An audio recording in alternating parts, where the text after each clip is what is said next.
السلام علیکم ورحمۃ اللہ وبرکاتہ۔ ناظرین و سامعین، امید ہے کہ تمام احباب خیر و عافیت سے ہوں گے۔ سوال کا عنوان ہے بچے کو گود لینا اور اس کو اپنا نام۔ نیز بچہ بیوی کے حق میں محرم ہوگا یا نہیں؟ سائل سوال کرتا ہے، کیا میں اپنے بھائی کے بیٹے کو گود لے سکتا ہوں؟ اگر گود لے سکتا ہوں تو کیا میں اس کو اپنا نام دے سکتا ہوں؟ جیسا کہ اس کے برتھ سرٹیفکیٹ پہ باپ کی جگہ اپنا نام لکھنا، اور میرے بھائی کو اس سے کوئی اعتراض نہیں۔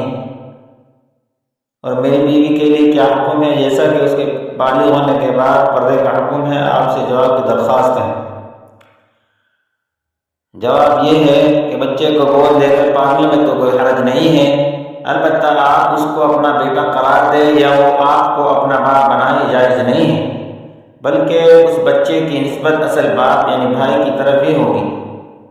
اگر اس کی عمر 2 سال سے کم ہو اور آپ کی بیوی اس کو اپنا دودھ پلا دے تو وہ بچہ آپ کی بیوی کا محرم یعنی رضاعی بیٹا بن جائے گا، ورنہ وہ آپ کی بیوی کے حق میں نامحرم رہے گا۔ واللہ تعالی اعلم۔ دارالفتہ، دارالعلوم دیوبند۔